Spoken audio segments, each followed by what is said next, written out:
नमस्कार, मी अमोल जोशी. रोकठोक मध्ये आपलं स्वागत. लोकसभेच्या निवडणुका जसजशा उत्तरेकडे सरकत चाललेल्या आहेत तसतसे प्रचाराचे मुद्दे, टीका करण्याचे विषय आणि टीका करणाऱ्या व्यक्ती या देखील बदलत चाललेल्या आहेत. अगदी सुरुवातीच्या काळामध्ये गुजरातचं मॉडेल, मोदींनी गुजरातमध्ये केलेला विकास आणि यूपीए सरकारची कामगिरी या मुद्द्यांवर असलेला प्रचार आता जसजशा निवडणुका उत्तरेकडे जात आहेत तसतसा वेगळा ट्रॅक घेत चाललेला आहे. ज्या ठिकाणी सरकारच्या कामगिरीचा विषय होता ती जागा आता वैयक्तिक टीकेने घेतलेली आहे. भारतीय जनता पक्ष गांधी घराण्यावर आता टीका अधिक करू लागलेला आहे आणि विशेषतः प्रियांका गांधी आणि रॉबर्ट वडेरा यांच्या जमिनी, त्यांचे घोटाळे याविषयी भाजपने टीकास्त्र बाहेर काढलेलं आहे. तर कधी नव्हे त्या प्रियांका गांधी सुद्धा त्याला प्रत्युत्तर देताना आपल्याला बघायला मिळतात.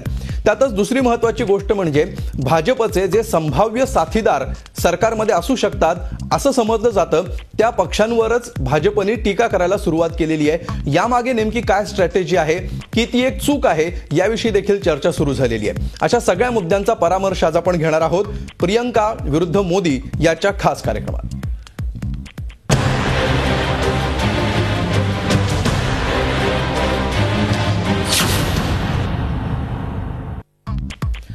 आणि कार्यक्रमाला सुरुवात करण्यापूर्वी आणि आजच्या पाहुण्यांची ओळख करून घेण्यापूर्वी सुरुवातीला आपण बघूया की हे वाकयुद्ध कसं रंगत गेलेलं आहे आणि आतापर्यंतच्या दोन्ही पक्षांनी एकमेकांवर केलेल्या टीकेची ही काही उदाहरणं. सरकार बचाने का नहीं, कांग्रेस को जिताने का नहीं, एक ही काम, कुछ भी करो, मोदी रोको. ये मोदी रोकने का तूफान क्यों चला है? क्योंकि उन्हें मालूम है एक बार 16 मई को रिजल्ट आया उसके बाद ये कांग्रेस के सभी दिग्गजों की जगह कहां होगी इसका उनको पूरा पता है, इसलिए कांप रहे.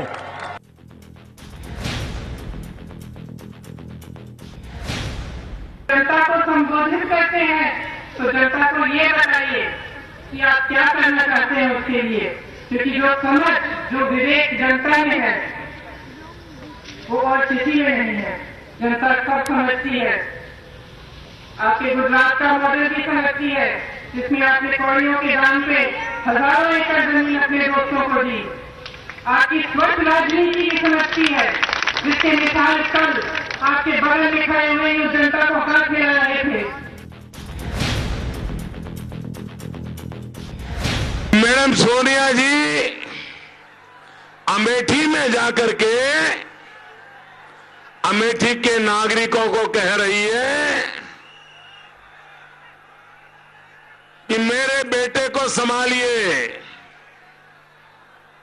और बेटे को कह रही है बेटा तू देश संभाल ले. अरे जो बेटा अमेठी नहीं संभाल पा रहा उसे तुम देश देने की बात कर रहे हो आप.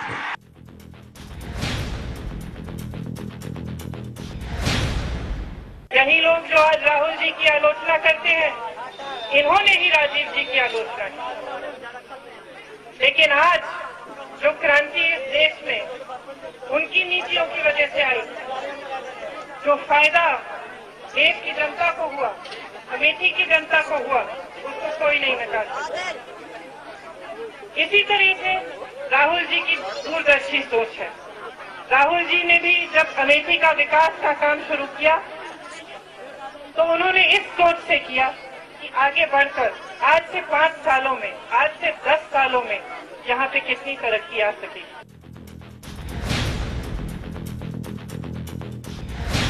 लैंड सीलिंग एक्ट का जो वायलेशन है, उनके कंपनियों के हरियाणा में 147 एकड़ जमीन है, लैंड सीलिंग 54 एकड़ है.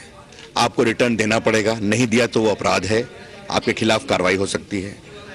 राजस्थान में आपने लगभग 1650 हेक्टेयर जमीन खरीदी है. कुछ लोग कहते हैं 10,000 बीघा जमीन है. वहां पर रेगिस्तानी इलाके में हदबंदी की सीमा है 175 एकड़, तो वहां आपने वायलेशन किया.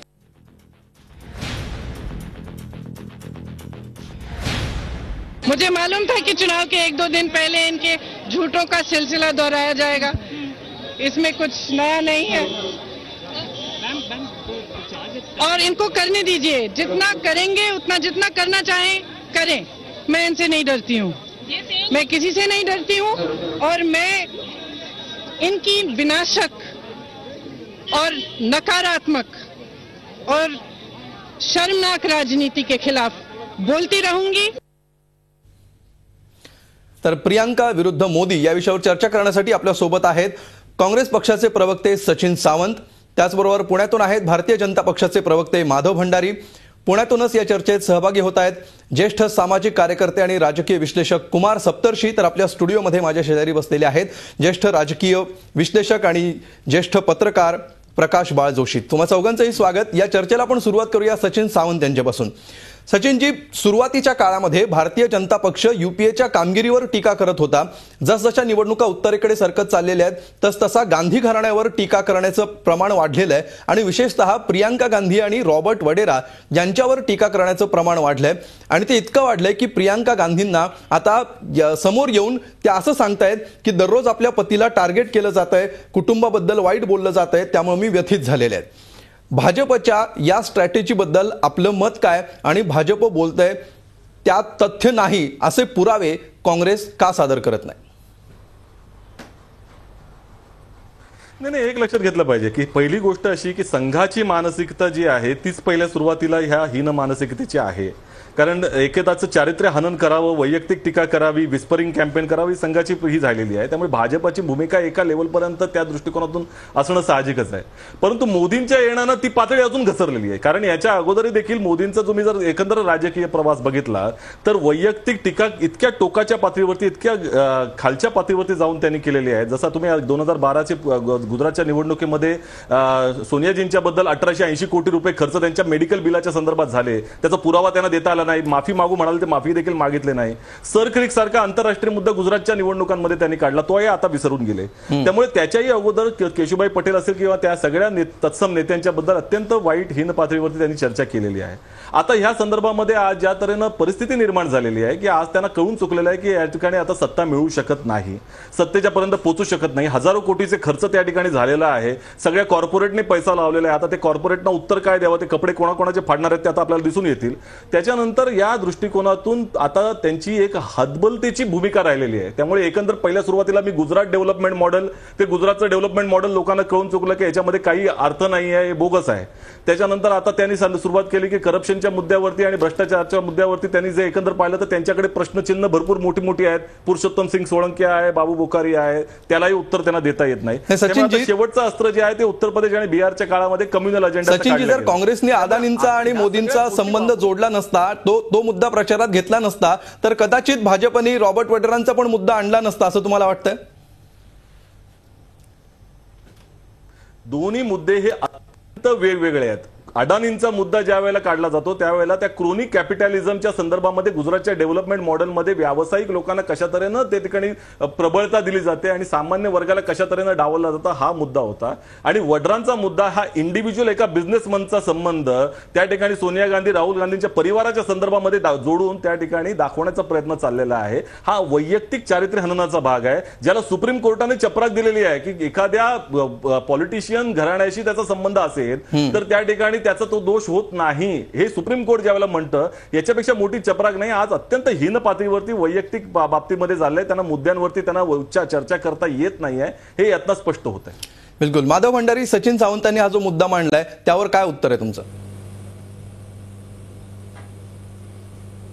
पहिली गोष्ट म्हणजे आपण कार्यक्रमाच्या सुरुवातीला मोदींच्या 2-3 भाषणांचे अंश दाखवलेत। हो, त्यापैकी कुठेही त्यांनी प्रियांका गांधींबद्दल, गांधी घराण्याबद्दल, गांधी खानदानाबद्दल कुठलाही शब्द काढलेला नाही, गैर किंवा वाजवी कुठला शब्द काढलेला नाही। फक्त ते मॅडम सोनिया म्हणाले आणि त्यांनी राहुल गांधींचा देश सोपवला असं सांगितलं, एवढंच एक जर सोडलं तर बाकी कुठलीही टीका टिप्पणी त्यांनी गांधी घराण्यावर त्यांच्यावर व्यक्तिगत केलेली नाही। सावंतांची अडचण मी समजू शकतो, कारण त्यांच्याकडे आता काँग्रेसकडे कुठला विषय नाही। सोनिया गांधी चालत नाहीत, राहुल गांधी चालत नाही, कोणाला बोलले? त्यातल्या त्यात एक जर चाललं नाणं तर प्रियांका गांधीचं चालवून बघायचं हा त्यांचा प्रयत्न आहे आणि त्यामुळे ते या पद्धतीने बोलतायत। अडाणी हे क्रोनिक कॅपिटलिझम आणि रॉबर्ट वड्रा कोण, तर तो व्यक्तिगत नागरिक। म्हणजे अडाणींचं उद्योगाचा जो काही पसारा आहे तो 1980 पासून आजपर्यंत उभा राहिला आहे आणि त्या सगळ्या काळामध्ये अडाणी हे कुणाचंही जावई नव्हते, अडाणींच्या मागे कोणी नव्हतं. हो, पण रॉबर्ट वड्रांचं साम्राज्य, आर्थिक साम्राज्य 1997 पासून आज उभं राहिलं 17 वर्षांमध्ये, आणि तेही सोनिया गांधींचे जावई झाल्यानंतर अडाणींचे व्यवसाय ते काय करतात हे जगाला दिसतं. हे रॉबर्ट वड्रा काय करतात हे जगाला दिसत नाही, पण त्यांचा पैसा वाढतो एवढं दिसतं. अडाणींना या देशात कुठलाही विशेषाधिकार नाही. रॉबर्ट वड्रा मात्र या भारताचे राष्ट्रपती, उपराष्ट्रपती, पंतप्रधान, उपपंतप्रधान, लोकसभेचे सभापती, तिन्ही सेना दलांचे प्रमुख यांच्या रांगेत जाऊन बसतात. त्यांना विशेषाधिकार आहेत. हो, आणि याच्याबद्दल बोललं की चारित्र्य हनन होतं. कोणत्याही पदावर नसलेली व्यक्ती, कोणत्याही स्थान नसलेली व्यक्ती, अमोलजी यांना विशेषाधिकार मिळतात का? सचिनजी येतो मी तुमच्याकडे. माधव भंडारेंचं पूर्ण होऊ द्या, येतो तुमच्याकडे. जे तुम्ही रॉबर्ट वड्रांना विशेषाधिकार दिलेत ते महात्मा गांधींच्या नातवाला दिले असते तर कोणी विचारलं नसतं. मांडला जातो भाजपच्याकडनं. बोगसपणाचा विचार काय याच्यामध्ये? नाही, सचिन सावंत आता बोला या मुद्द्यावर. कोणत्या कारणासाठी देता? नाही, असं आहे, इतक्या खोटं बोलावं, रेटून बोलावं. पहिली गोष्ट अशी की ज्या पंतप्रधानांच्या 2 घरामध्ये त्यांच्या हत्या झाल्या, इंदिरा गांधींची झाली, राजीव गांधीची झाली, त्याच्याबद्दल एसपीजी प्रोटेक्शन जे आहे, स्पेशल प्रोटेक्शन ग्रुपचं प्रोटेक्शन जे आहे ते कोणी दिलं? त्यांच्या नातेवाईकांना. हे वाजपेयीच्या काळात दिलं गेलेलं आहे, आणि त्यामुळे त्या ठिकाणी त्यांना स्पेशल प्रोटेक्शन ग्रुपच्या ज्या काही नॉर्म्स आहेत ते त्यांना ऍप्लिकेबल आहेत. त्यामुळे वाजपेयींचा निषेध करता का तुम्ही आता, भंडारे साहेब? ते सांगा. आणि त्याचबरोबर अटल बिहारी वाजपेयींच्या घरामध्ये ज्या वेळेला कौल राहायच्या त्या कुठल्या अधिकाराने राहायच्या? त्यांना एसपीजी प्रोटेक्शन का होतं? त्यात काही संबंध नव्हता. पण विशेषाधिकार दिले नाही. हे सगळं जो काही आहे ना, हे खोटेपणाचा जो अपप्रचार तुम्ही जो करत राहता, त्या गोष्टी करत राहता, त्याच्याबद्दल काही म्हणणं नाही, कारण त्या दृष्टिकोनातून लोक तुमचं जजमेंट घेत आहेत. पहिली गोष्ट या ठिकाणी ज्या वेळेला लोक काँग्रेसचं आणि तुमचं जजमेंट घेऊन बसले, राजकीय जमीन दिली गेलेली नाही. ठीक आहे, दुसरं आपण ठीक आहे, बिलकुल. तुम्ही दोघांनी तुमचे मुद्दे मांडलेले आहेत. आपण ही चर्चा अजून थोडी पुढे नेऊया. कुमार सप्तर्षींकडे आपण जाऊया.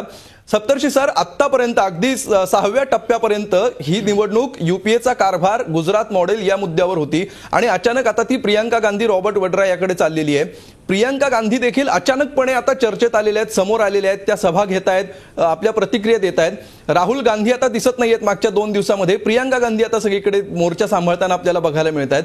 याचं नेमकं काय कारण आहे? उत्तरेकडे निवडणुका सरकत चाललेत, तसतसे विषय, टीकेचे धनी बदलत चाललेले आहेत. काय कारण असावं त्यामागे? एक तर असं आहे की जागतिकीकरणानंतर आर्थिक मॉडेल जे म्हटलं जातं की आमचं वेगळं आणि त्यांचं वेगळे, या म्हणण्याला काही अर्थ नाही. काँग्रेस आणि बीजेपी हे दोन्ही पक्ष ज्या जागतिकीकरणाला मान्यता देतात त्या दोघांचे मॉडेल तेच आहे, भांडवलशाहीच्या माध्यमातून विकास करणं. त्याच्यामध्ये कोणी कोणाला जमिनी जास्त द्यायच्या, कमी द्यायच्या असं चाललं होतं. तर पहिल्या काळामध्ये Congress was not organise. Congress आक्रमक बोलत नव्हती. तर त्या काळामध्ये मोदींनी खूप आघाडी मारली. वेगवेगळ्या प्रांतात जाऊन सभा घेतल्या, तिथले ड्रेस घातले, फॅशन परेड केली, मोदी ब्रँड तयार झाला, त्यांच्या नावाचं घड्याळ विकलं जातं, त्यांचे शर्ट विकले जातात, वगैरे वगैरे वगैरे. म्हणजे जे व्यापारी पद्धतीचं असतं तसं राजकारण चाललं होतं. हे जागतिकीकरणाचं खास होतं. आता काय झालं, रॉबर्ट वड्रावर हल्ला केला तरच काँग्रेसवर हल्ला येतो, कारण काँग्रेसचा प्राण या नेहरू गांधी घराण्यात आहे असं मानून त्यांनी त्यांच्यावर हल्ला केला. तर त्यावेळेला त्या घराण्यातले लोक किंवा काँग्रेसचे लोक हे प्रत्युत्तर देणारच, स्वाभाविक आहे. आणि त्याच्यामध्ये प्रियंका गांधीची तडफ उत्तर देताना बॉडी लँग्वेज किती ऑनेस्ट आहे ना. ऑनेस्ट माणसाला, सात्विक माणसाला जर कोणी चिडवलं तर तो कसं उफाळून येईल तशी ती उफाळून येते. त्यामुळे गेले 5-7 दिवस मोदींचा आक्रमकपणाची नांगी मोडली गेलेली आहे. आणि हे उत्तरेकडे चाललंय म्हणून नाही, खरं असं आहे त्याच्यातलं की बारीक लोक बारकाईनं कुठे बघतात आरोपात तथ्य आहे कराय, म्हणून आरोप करत राहायचे एकमेकांवर. त्याच्यातलं तथ्य काही बघायचं नाही. बिलकुल. आता खरं असं की नाही, राजस्थानमध्ये आक्रमकपणाची नांगी त्यांनी मोडली गेली कायदे असं तुम्ही बनवले, म्हणता अटक सत्तरशी. करायला म्हणजे पाहिजे. नेमकं काय झालंय, म्हणजे कशातून हे सिद्ध होतंय, म्हणजे कशात हे बघायचं त्यांची नांगी मोडली, हे कशावरून निरीक्षण आहे तुमचं, आधार काय? नरेंद्र मोदीच्या भाषणाचा सूर बदललेला आहे. हो, आता तो जो सुरुवातीला काँग्रेस संपली, काँग्रेस मुक्त भारत झाला, काँग्रेस आता कुठे शिल्लक नाही, अशा पद्धतीचं इतरांना तुच्छतादर्शक जे बोललं जायचं ते तुच्छता आता त्यांच्या चेहऱ्यावर फारशी दिसत नाही. आणि त्याच्यामध्ये कुठेतरी मग त्यांचे आडाखे चुकायला लागलेत. पहिलं जे सगळं त्यांचं ते इव्हेंट मॅनेजमेंट, ते 200-300 लोक, त्यांची वॉर रूम, याच्यामधून जे सल्ले येणार, आता ममता बॅनर्जीवर त्यांनी टीका केली आहे, सेल्फ डिफिटिंग आहे.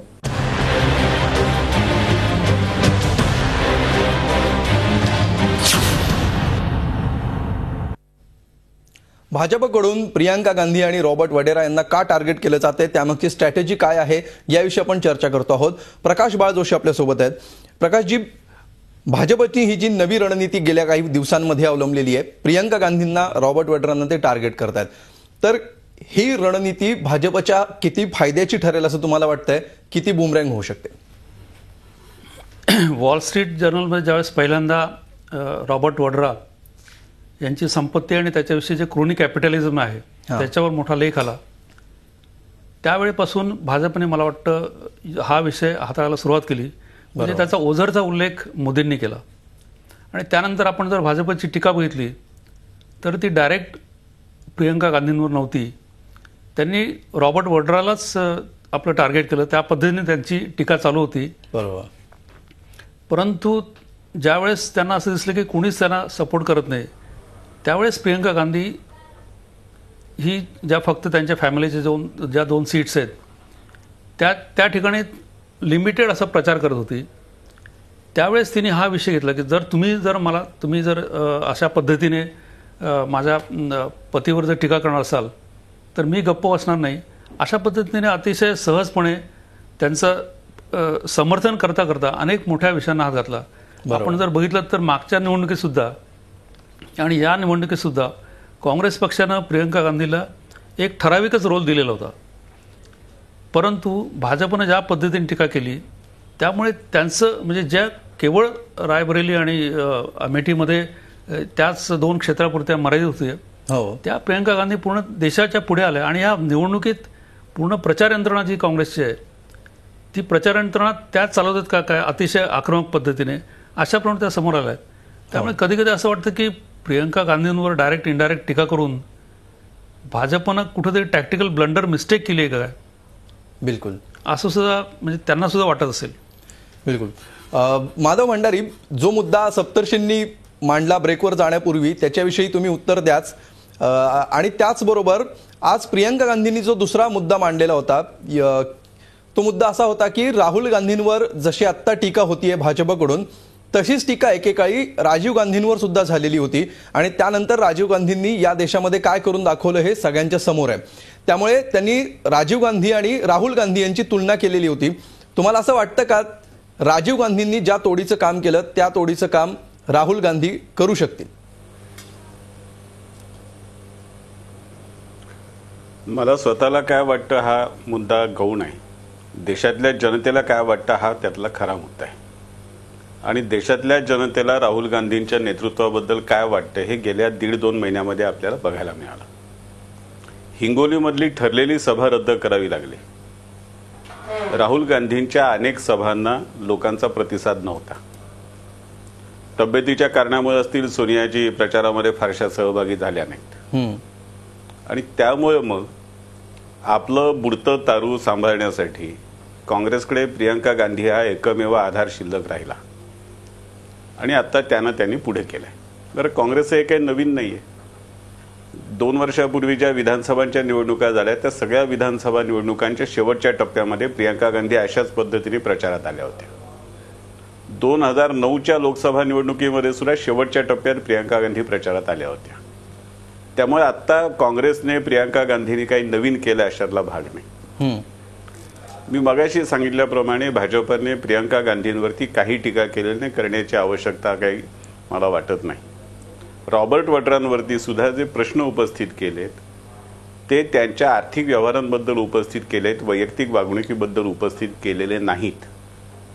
पण आर्थिक व्यवहारांबद्दल प्रश्न विचारणं हे चारित्र्य हनन वाटत असल्यामुळे काँग्रेसची हा थैथयाट चाललाय की आम्हाला कुठलेच प्रश्न विचारायचे नाहीत. आम्ही जे करू, काँग्रेसची भाषा अधिक आक्षेपार्ह आहे, अधिक अपमानास्पद आहे.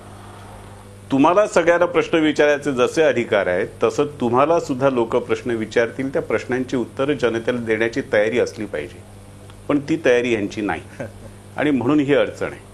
कुमार सप्तर्षी जे म्हणाले ठीक आहे, त्यांचं एक त्यांना कुठली नांगी मोडलेली दिसली मला काय माहिती नाही. प्रचाराचा जो भर आहे, आता पुढचे 3 टप्पे बाकी आहेत अजून. या 3 टप्प्यांमध्ये सुद्धा प्रचाराचे पुढचे मुद्दे येतील आणि त्या मुद्द्यांमध्ये सुद्धा आपल्याला वेगवेगळ्या पद्धतीने चर्चा त्याची करावी लागेल आणि ती चर्चा करताना लक्षात येईल. आणि याच्यामध्ये कोणाची नांगी मोडणं, ठेचणं हे सगळं करायचं समाजवादी परंपरेत बसल असेल मला माहिती नाही, पण आम्हाला असं काही वाटत नाही. ठीक आहे, मोदींची आक्रमकता कमी झालेली आहे असं ते म्हणतायत, ते बॅकफूटवर आलेले दिसत आहेत असा त्यांच्या बोलण्याचा नूर होता.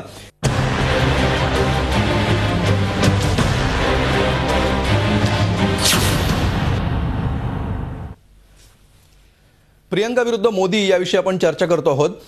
सचिन सावंत, आपण बघितलं असेल वेगवेगळ्या आपल्या पाहुण्यांची काय मतं आहेत. प्रियंका गांधींवर टीका करून आणि त्याला ज्या प्रकारे प्रियंका गांधी उत्तर देत आहेत त्याचा उलट भाजपला नुकसान होऊ शकतं असं निरीक्षण इथल्या दोन्ही विश्लेषकांचं आहे. तुम्हाला असं वाटतं का की ज्या प्रकारे राहुल गांधींना या सगळ्या निवडणुकीत प्रतिसाद मिळाला, त्यांच्या सभांना जो प्रतिसाद मिळाला आणि आता प्रियंका गांधी बोलतायत, त्याचा ज्या प्रकारे प्रभाव संपूर्ण देशावर पडतो आहे, काँग्रेसच्या कार्यकर्त्यांवर पडतोय आणि शिवाय संपूर्ण देशात जे वातावरण तयार होत आहे त्याचा विचार केला तर इथून पुढच्या काळामध्ये राहुल गांधींकडून हे सगळं नेतृत्व प्रियंका गांधींकडे जायला हवं किंवा तसं ते जाईल अशी शक्यता तुम्हाला वाटते का? नाही, एक लक्षात घेतलं पाहिजे. पहिली गोष्ट अशी की मगाशी भंडारी साहेब बोलता बोलता म्हणाले प्रियंका गांधी प्रत्येक टप्प्यात शेवटच्या टप्प्यात बोलल्या. त्या अमेठी आणि रायबरेली सोडून ते बाकी देशभरामध्ये प्रचाराला जात नाहीत. त्या अमेठी आणि रायबरेलीमध्ये बोलतात, मीडियाने जाऊन ते सगळीकडे पोहोचवलं आणि ते नुसती एक छोटीशी काय म्हणतात त्याला त्यांनी तिकडचं वक्तव्य केलं असेल, परंतु त्याची मोठी इंगळी डसावी तशी ती भाजपच्या लोकांना डसलेली आहे. त्यामुळे तो विषय हा त्यांच्या स्वतःच्या वरती अवलंबून आहे की प्रियंकाने राजकीय परिस्थितीमध्ये यावं की नाही. त्यांनी सांगितलं की मला राजकीय याच्यामध्ये यायचं नाही. ज्या तऱ्हेने राहुलजींच्या संदर्भामध्ये त्यांना प्रतिसाद प्रचंड प्रमाणामध्ये मिळतो आहे. मुंबई शहरामध्ये जी सभा झाली ती मोदींना त्याची अर्ध्यात देखील लोकांना जमवता आलं नव्हतं, हेही त्या ठिकाणी आपण पाहिलेलं आहे. तिसरी गोष्ट, ज्या तऱ्हेने आता मगाशी भंडारी साहेब म्हणाले की प्रश्न विचारला तर ह्यांना त्रास होतो असं त्यांचं म्हणणं आहे. पहिली गोष्ट अशी की त्या प्रश्नांची उत्तरं दोन्ही न्यायालयांमध्ये विचारली गेली होती आणि अलाहाबाद न्यायालयाने देखील ती PIL फेटाळून लावली, त्याचबरोबर सुप्रीम कोर्टाने देखील त्या ठिकाणी PIL फेटाळून लावली. ज्या 6 महिन्यापासून यांचं सरकार आहे राजस्थान गव्हर्नमेंटमध्ये, त्यांनी त्या ठिकाणी उत्तर दिलं की याच्यामध्ये काही तथ्य नाही, हे विधिमंडळात दिलेलं आहे. त्यामुळे यांचा हा खोटेपणा सातत्याने उघड होतोय आणि 6 टप्प्यामध्ये त्यांना आणता आलं नाही. 6 टप्प्याच्या नंतर या 7व्या टप्प्यामध्ये ते घेऊन आलेले आहेत. प्रश्नाची उत्तरच त्यांना द्यायची जर एवढी इच्छा असेल तर मला अनेक वाटतं की अनेक प्रश्न ही मोदींनी स्वतः उत्तर त्याची दिलेले नाहीत. त्यामुळे त्यांनी थोडंसं आत्मपरीक्षण केलं पाहिजे. वंजारांच्या पत्राच्या संदर्भात असेल किंवा त्या स्नूप गेटच्या संदर्भात असेल, ज्या महिलेच्या बाजू पूर्ण ATS लावली होती, पोलीस फोर्स लावली होती, त्याच्या संदर्भात असेल आणि एक साधा प्रश्न विचारला की एवढ्या वर्षानंतर तुम्हाला आपल्या पत्नीचं नाव कसा तरी नाही आलं, एवढ्या अगोदर का घातलं नाही. त्याच्यामध्ये इतका मोठ्या प्रमाणामध्ये त्यांना त्रास झाला की त्याच्या धमकी द्यायला लागले की तुम्ही जर आमच्या पर्सनल लाईफवर यावत असाल, पर्सनल प्रश्नावर विचारत असाल तर आम्हाला यावं लागेल. अरे हा पर्सनल प्रश्न नव्हता, हा त्या शपथपत्रामधला एक प्रश्न विचारला गेला की तुम्ही एवढ्या वर्षानंतर का केलं म्हणून. बिलकुल. सचिन सावंत जो मूळ मुद्दा आहे, तुम्ही जो म्हणालात प्रियंका राहुल गांधींनी आधी एवढ्या सभा घेतल्या, मात्र प्रियंका गांधी एक वाक्य बोलल्या आणि त्यामुळे तुम्ही म्हणताय की भाजपला मिरच्या झोंबल्या. जर एवढं प्रभावशाली वक्तव्य एक वाक्य प्रियंका गांधींचं असू शकतं तर मग प्रियंका गांधींना तुम्ही स्टार प्रचारक का करत नाही? कदाचित त्यांच्याकडे नेतृत्वाची धुरा दिली तर त्याचा अधिक फायदा काँग्रेसला होणार नाही का? एक लक्षात घ्या, पहिली गोष्ट राहुलजी असतील, सोनियाजी असतील आणि आता प्रियंकाजी असतील, सगळ्या पूर्ण देशभरामध्ये त्यांनी जे जे काय वक्तव्य केलं ते सत्य बोललेले आहेत, असत्य बोललेले नाहीत. त्यामुळे सत्य हे कधी बऱ्याच वर्षांनी लोकांना जास्त केल्यानंतर लक्षात येतं आणि आता या 6व्या टप्प्यानंतर तर अधिक लक्षात येऊ लागलेलं आहे. त्यामुळे त्याचा परिणाम जास्त तरी वाटतोय. अगोदरपासून सत्य हे सोनियाजी म्हणतायत, राहुलजी म्हणत चाललेत, प्रियंकाजी बोलल्यानंतर आता थोडं पटू लागलेलं आहे. त्यामुळे त्यांना आता जाणीव व्हायला लागली की आता हे फरक आमच्या पायाखालची जमीन आता हलू लागली. बिलकुल. सचिन सावंत, राहुल गांधींनंतर आता जर प्रियंका गांधींकडे नेतृत्व गेलं तर ते अधिक महागात पडू शकेल. प्रियंका गांधींचं नेतृत्व जर सर्वव्यापी झालं, त्यांच्या हातात पूर्ण सत्ता आली, निर्णयाचे अधिकार आले, तर ते अधिक जड जाईल असं भाजपला वाटू लागल्यामुळेच भाजपने आत्तापासूनच त्यांच्यावर टीका करायला सुरुवात केली आहे, असं तुम्हाला वाटतं का? नाही, मला असं वाटतं की त्यांचा जो खरा म्हणजे जो चेहरा आहे, कम्युनल चेहरा आहे, जो आता गिरिराज सिंग आणि या सगळ्यांनी समोर आणला, भाजपच्या संदर्भामध्ये ते जेव्हा टॉफी मॉडेल ज्या वेळेला आणलं तेही लोकांच्या लक्षात आलं. त्यामुळे याच्या बुरक्यामागचे जे काही त्यांच्या मुखवट्याच्या मागचे जे काही चेहरे आहेत ते खरे लक्षात येऊ लागले. RSS कशा तऱ्हेने त्याच्यामध्ये आहे ते लक्षात येऊ लागलं. त्यामुळे आता त्यांना कळून चुकलेलं आहे की आता आपल्या संदर्भामध्ये अजून काही वेगळं आपल्याला देता येणार नाही. त्यामुळे यांचं चारित्र्य हनन करा, आणि चारित्र्य हनन नेत्यांचं करण्याची ही जी परंपरा आहे RSSची राहिलेली आहे. इंदिराजींच्या संदर्भात असेल, नेहरूजींच्या संदर्भात असेल, सातत्यानं त्या ठिकाणी सोशल मीडियाचा कशा तऱ्हेने वापर केला जातो हे सगळं आपण पाहिलेलं आहे. त्यामुळे आता या संदर्भामध्ये त्यांचा शेवटचा उपाय म्हणून हे सगळ्या गोष्टी करतात, आणि तसंच ते विविध ठिकाणी करतात. स्वभावानुसार ममता बॅनर्जींच्याकडे असेल, वैयक्तिक हनन करा त्यांचं, त्याच्या कुठल्या त्याला सबस्टॅन्शिएट करता येत नाही, त्याला उत्तर देता त्यांना आरोप करणं. म्हणजे प्रियंका गांधींच्या नेतृत्वाची भीती त्यांना वाटत नाही, याच्याबद्दल तुम्ही शुअर आहात? अमित जोशी, नाही, नेतृत्व एक लक्षात घेतलं पाहिजे. काँग्रेस पक्षामध्ये नेतृत्वाच्या सर्वरच काँग्रेस आपल्याला सचिन सावंतांनाच वेळ द्यायचा आहे पूर्ण का? त्याच्या बरोबर असतो तो, त्या ठिकाणी कार्यकर्त्यांचं बळ त्या ठिकाणी असतं, आणि काँग्रेस पक्ष भंडारी सर येतो तुमच्याकडे. यांच्यामध्ये जर सार असेल तर मय करण्याबरोबर काँग्रेस नाही, आपल्याला जर फक्त काँग्रेसची बाजू मांडण्यासाठीच कार्यक्रम करायचा असेल तर बाकीच्यांना बोलवत जाऊ नका. नाही, सचिन सावंतांना मी दुसराच प्रश्न विचारलाय, आणि दुसरा प्रश्न घेऊन मी तुमच्याकडे सुद्धा आता येतो आहे. मुद्दा असा आहे की ज्या प्रकारे प्रियंका गांधींना शेवटच्या टप्प्यामध्ये आणलं, तुम्ही हा मुद्दा मांडलात, त्याचं उत्तर सचिन सावंतांकडून आपण घेत होतो. ज्या प्रकारे हे विषय निवडणुकीचे बदलत चाललेल्या 6व्या टप्प्यामध्ये, त्याविषयीची ही चर्चा, आपण ही चर्चा सुरू ठेवणार आहोत. पुन्हा एक ब्रेक घेऊया. पहिल्यांदा एक गोष्ट स्पष्ट करू द्या. बिलकुल. माधव भंडारी, मी येतो अमित जोशी. हो, आपण ब्रेकवर जाण्यापूर्वी एक मुद्दा आधी लक्षात घ्या. हो, बोला. भारतीय जनता पार्टीच्या कुठल्याही नेत्याने प्रियंका गांधींवर काहीही टीका केलेली नाही हे पुन्हा पुन्हा सांगत असताना तुम्ही हे भाजपवरती आरोप का करतात? एकतर त्याचं मला एक क्लिपिंग दाखवा, आणि जर ते दाखवता येत नसेल तर आपल्या सगळ्या बोलण्याची पद्धत बदला. प्रियंका गांधींवर टीका करतायत असं आम्ही म्हणत नाहीये. प्रियंका गांधी असं म्हणतायत की माझ्या पतीला वारंवार टीका केली जाते. आपण सुरुवातीपासून कार्यक्रमाची सुरुवात केली, आपण कार्यक्रमाची सुरुवात केली ती प्रियंका गांधींवर भाजपने केलेली टीका अशी केली. माधव भंडारी, मी टार्गेट असा या अर्थाने तो शब्द वापरतो आहे. आम्ही टार्गेट या अर्थाने हा शब्द वापरतो. टार्गेट त्याच अर्थाने मी परत विचारतो, प्रियंका गांधींबद्दल भाजपने काय सांगितलं हे एकदा दाखवा. बिलकुल. सचिन सावंतांनी सुद्धा त्याचं उत्तर दिलं. जर ते तुमच्याकडे नसेल तर असे बेलगाम आरोप तुम्ही का करता? 1 लाखाचे काँग्रेसने करणं मी समजू शकतो, तुम्ही का करता? 1 लाखाचे 30 कोटी करणारा जादूगार, शहजादा, हे सगळे शब्द राहुल गांधी असतील, त्यानंतर रॉबर्ट वड्रांविषयी टीका असेल, रॉबर्ट वड्रांवर टीका म्हणजे प्रियंका गांधींना टार्गेट. आणि रॉबर्ट वड्राबद्दल काँग्रेसची अधिकृत भूमिका आहे की ते स्वतंत्र नागरिक आहे. याच्यावर उत्तर मी त्यांना देतो. माधव भंडारींना उत्तर देतो. बोला. अमोलजी, माधव भंडारींना उत्तर देतो की रॉबर्ट वड्रा हे स्वतंत्र नागरिक आहे आणि काँग्रेसची अधिकृत भूमिका आहे. तर त्या क्लिपिंग मध्ये माधव भंडारी साहेब त्या क्लिपिंग मध्ये पैशाच्या बरोबर सोनिया गांधी, राहुल गांधी आणि प्रियंका गांधींना का दाखवलं गेलं? त्यांचं ते चारित्र्य हनन नव्हतं का? आणि रॉबर्ट वडेरा हे कोण आहेत? पक्षाचे कार्यकर्ते आहेत का? कशा तऱ्हेने तुम्ही करताय टार्गेट? हे कळत नाही का आम्हाला? अरे हा सांगा आम्हाला. घोटाळ्यामध्ये तुमच्या भट्टाचार्यांना तुम्ही आजपर्यंत तुमची भूमिका आहे की रॉबर्ट वड्रा हे स्वतंत्र नागरिक आहेत, त्यांचा काँग्रेसशी संबंध नाही, ही आजपर्यंतची तुमची भूमिका आहे. मग तुम्ही एवढं मनाला लावून कशाला घेता? आहेच ना. आणि म्हणूनच तुमच्या परिवाराशी जोडलं गेलं. तुम्ही त्या क्लिपिंग जर वापरलं, सोनिया गांधी स्वतः मध्ये तुम्ही पाहिलं तर सोनिया गांधी तुमचा प्रयत्न आहे, आणि जे सुप्रीम कोर्टाने देखील तुमचं तोंड बंद केलेलं आहे. मग झालेलाच आहे ना. त्या सोनिया गांधींच्या जावयात म्हणून फायदा झाला. चारित्र्य हननाशिवाय तुमच्याकडे मुद्दे राहिलेले नाही. सुप्रीम कोर्टाने काही तोडफोड नाही केलेलं. तुम्ही जे राजस्थान असेंब्लीचं सांगताय तेही चुकीचं आहे. राजस्थानमध्ये चौकशी चालू आहे, त्या चौकशीतून सगळं बाहेर येईल.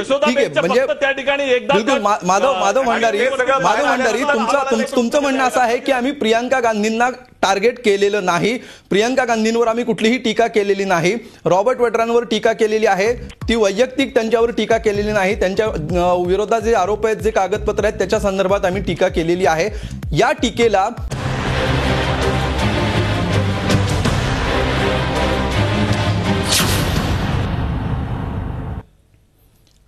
प्रियंका विरुद्ध मोदी या कार्यक्रमामध्ये आपण चर्चा करतो आहोत. गांधी परिवार सातत्याने टार्गेट का होतो आहे, रॉबर्ट वड्रांवर भाजपकडून होणारी टीका आणि प्रियंका गांधी भाजपकडून टार्गेट होत आहेत का याविषयी आपण चर्चा करतो आहोत. अर्थात हा शब्द माधव भंडारींना मान्य नाहीये. चर्चा पण पुढे नेऊया. डॉक्टर कुमार सप्तर्षी, ज्या प्रकारे ही संपूर्ण चर्चा चालली आहे, तुम्हाला असं वाटतं का की प्रियंका गांधी यांच्याकडे जर मुख्य जबाबदारी आली तर ही बाब भाजपसाठी अधिक डोकेदुखीची ठरू शकते आणि त्यामुळे आत्तापासूनच प्रियंका गांधींना टार्गेट करण्याचा प्रयत्न भाजपकडून केला जातोय? नाही, एवढी दूरदृष्टी ठेवून भाजपवाले करतायत, एवढी त्यांना दूरदृष्टी असा आरोप करू नये असं मला वाटतं आपण कोणी. तर ते खरं माधव भंडारी जे म्हणतायत की रॉबर्ट वड्रावर केली पण त्यांच्या प्रियंकावर टीका केली नाही, आणि खरं त्यांच्याच परंपरेप्रमाणे ते अर्धांग मानलं जातं. ती अर्धांगिनी आहे, म्हणजे तिच्यावर डायरेक्ट प्रियंकावर टीका करण्याच्या ऐवजी वडेरावर केली तरी ते एकच आहे. तर तो एक विषय जाऊ द्या. पण हिच्या प्रियंका गांधीमध्ये काहीतरी जनतेला खेचण्याची एक मॅजिक आहे, त्याला घाबरतात भाजपवाले. कारण आता पहा तुम्ही, यांनी जो शो केला मोदींनी वाराणसीला, तो आपला पुण्याचा गणपती उत्सव होता. तो कसा करता येतो, मंडळांना बोलणं निमंत्रण दिली करता येतो. आता ही मात्र असं काही इव्हेंट मॅनेजमेंट न करता प्रियंका गांधी जाते, तिथे गर्दी असते आणि लोकांचं प्रेम ती खेचून घेते.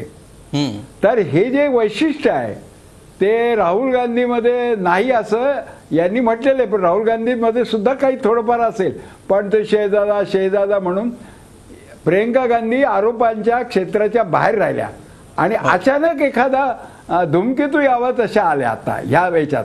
नाही तर आता मोदींचा अश्वमेध यज्ञ जवळजवळ पुरा झाला होता. जवळजवळ सगळे भाजपचे लोक ते पंतप्रधान पदाचे उमेदवार हे विशेषण काढून ते पंतप्रधान झालेच आहेत अशा पद्धतीनं सगळं बोलत होते. दुसऱ्यांच्या बद्दल काय तुच्छतेनं म्हणा किंवा काय इन्स्ट्रक्शन देणं, त्याला एकदम कलाटणी मिळाली. त्यामुळे काँग्रेसवाल्यांना हे रिअलायझेशन आहे कदाचित की प्रियंकाचा जास्त उपयोग होईल आपल्याला. आणि ह्या घराण्याचं एक वैशिष्ट्य आहे, त्यांच्यामध्ये मृत्यू झाले देशाकरता वगैरे हे तर गोष्ट आहेच. पण एक विनोबा भावे सांगायची ती आठवण सांगतो. विनोबा भावे म्हणायचे की परंपरेमध्ये पाय ठेवून डोकं मॉडर्न असतं, असं हे नेहरू घराणं आहे. आणि म्हणून जयप्रकाश नारायण आणि विनोबा भावे यांच्यात काही फरक नव्हता, एकच मुद्द्याच होता, इंदिरा गांधीवर टीका करू नका. तर JP म्हणाले की हे का असं तुम्ही मला सांगता, तर नॅचरल मी तर तिला मुलगी मानतो आणि ती माझ्याशी खोटी बोलली वगैरे वगैरे. तर ते म्हणाले बाबा जर ह्या घराण्याला डिस्टर्ब केलं तर हिंदुस्थानामध्ये अस्थिरता येईल, आणि हिंदुस्थानात नव्हे तर पाकिस्तान, बांगलादेश, अफगाणिस्तान, श्रीलंका, माले आणि ब्रह्मदेश एवढ्या सर्व ठिकाणी गडबड होईल. म्हणून हे जे कॉम्बिनेशन आहे ते कॉम्बिनेशन अट्रॅक्ट करतं, आणि त्या कॉम्बिनेशनला अट्रॅक्ट करायला ते जे वलय आहे त्याचं एक सगुण रूप म्हणून प्रियंका गांधी लोकांना दिसते.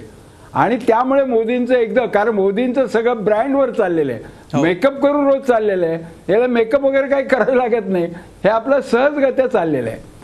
पण यांना हा आत्ताचा जो काँग्रेस पक्ष आहे जो हिस्टॉरिकली अत्यंत एक्झॉस्टेड आहे, जो थकला भागलेला आहे, ज्यांनी आता कॅम्पेन मध्ये फार काही केलंच नाही, आता हा पक्ष त्या प्रियंका गांधीला स्वीकारेल आणि डायनामिक होईल, किंवा राहुल गांधीला स्वीकारेल डायनामिक होईल असं मला वाटत नाही.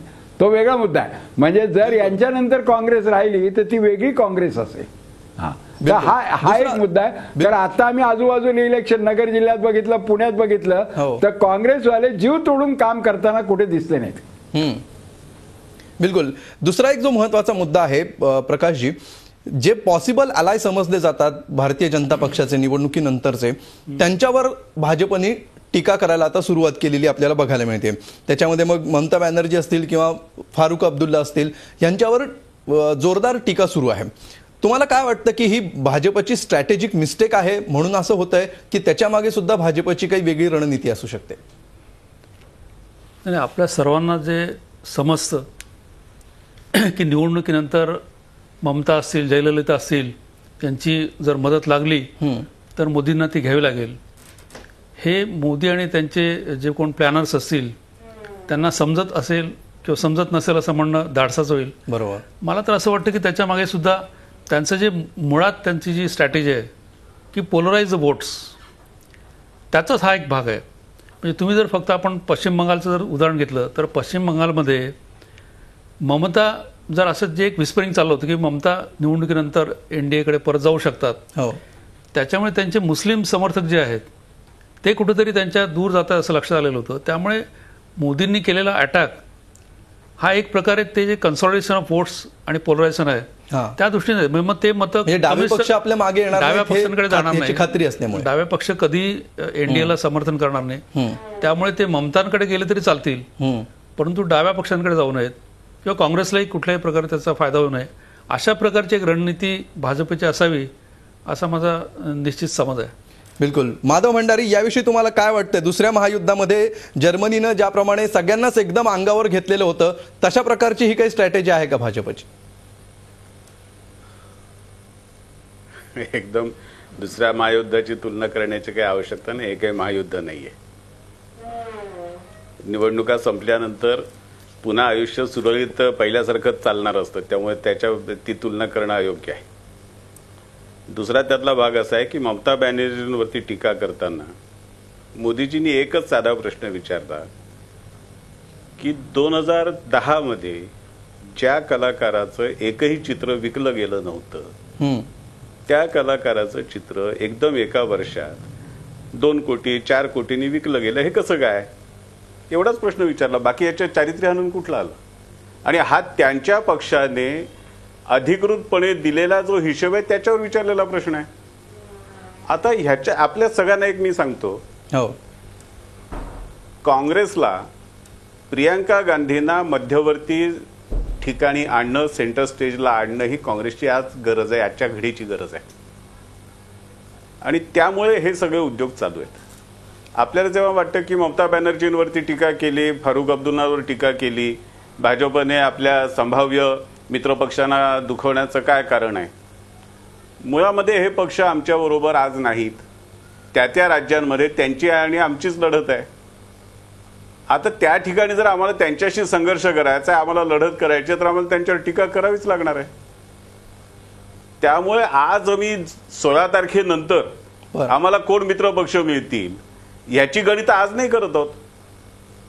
16 तारखेच्या सगळ्या मतमोजणीच्या दिवशी आम्हाला जास्तीत जास्त जागा जिंकता आल्या पाहिजेत, हा आमचा प्रयत्न आहे. आणि त्या प्रयत्नांसाठी जे जे करावं लागेल ते त्या ठिकाणी आम्ही करतो, ते प्रयत्न आम्ही करतो. आज आमच्या बरोबर म्हणजे अनेक छोटे छोटे पक्ष, छोटे छोटे गट हे वेगवेगळ्या राज्यांमध्ये आलेत. महाराष्ट्रामध्ये स्वाभिमान शेतकरी संघटना आली, तामिळनाडूमध्ये काही छोटे छोटे गट आले, उत्तर प्रदेशमध्ये काही छोटे गट आलेत, बिहारमध्ये आलेत. जे अधिकृतपणे आमच्या बरोबर आज निवडणुकीत आहेत ते आमचे मित्रपक्ष आहेत. त्यांना बरोबर घेऊन आम्ही निवडणुका लढतो आहोत. जे आज आमच्या बरोबर नाहीत ते आमचे स्पर्धक आहेत. आणि स्पर्धकांशी निवडणुकीच्या काळात जसं वागावं लागतं तसं आम्ही वागतो आहोत. बिलकुल. 16 तारखेनंतरची गणितं काय असतील हे सध्या सांगता येणार नाही, मात्र 16 तारखेच्या पूर्वीची आणि नंतरची गणितं वेगवेगळी असू शकतात अशी शक्यताही याच्यातून निश्चितपणे नाकारता येत नाही. आपल्या कार्यक्रमाची वेळ संपत आलेली आहे. सचिनजी हातवर, सचिनजी अगदी थोडक्यात शेवटचं एकच वाक्य. नाही, अनवधानाने मगाशी तुम्ही चांगलं बोलून गेलात, त्यामुळे तुमचं अभिनंदन करायचं आहे की खऱ्या अर्थाने तुलना तुम्ही चांगली केलीत की जर्मनीची अवस्था काय झाली होती, कारण त्यांच्या नेतृत्वामुळे ती झाली होती दुसऱ्या महायुद्धाची. याही वेळेला भाजपची अवस्था तीच होणार आहे 16 मेला. त्यामुळे त्याच्यानंतर शांतता चांगल्या तऱ्हेने प्रस्थापित होईल असं तुम्हाला सांगायचं, असं माझं अनुमोदन आहे. बिलकुल बिलकुल. भंडारीजी थोडक्यात. ते काँग्रेसचं हे दिवा स्वप्न ते बघत राहा, तुम्ही आनंदाने बघत राहा. 16 तारखेला आता फार वेळ राहिलेला नाहीये, शेवटचे काही टप्पे उरलेले आहेत. पुढची 5 वर्ष तेच करावं लागणार आहे. ठीक आहे, ही 5 वर्ष काँग्रेसला तेवढंच करावं लागणार आहे, त्यामुळे शांतपणे करा. ठीक आहे, आपली वेळ संपलेली आहे, मात्र अजून पुढे बराच काळ शिल्लक आहे. 16 तारखेपर्यंत काही टप्पे शिल्लक आहेत. त्यानंतर काय नेमकी स्ट्रॅटेजी, कोण कोणाकडे जातं, कोण कोणाच्या पाठीमागे उभं राहतं, कोण कोणाला सोडून जातं, हा सगळा खेळ रंगणारच आहे. तूर्त या चर्चेमध्ये सहभागी झाल्याबद्दल 4ही मान्यवरांचे आभार. रोकठोकमध्ये आज आम्ही इथेच थांबतोय. ताज्या बातम्यांसाठी पाहत रहा झी24 तास. रहा एक पाऊल पुढे.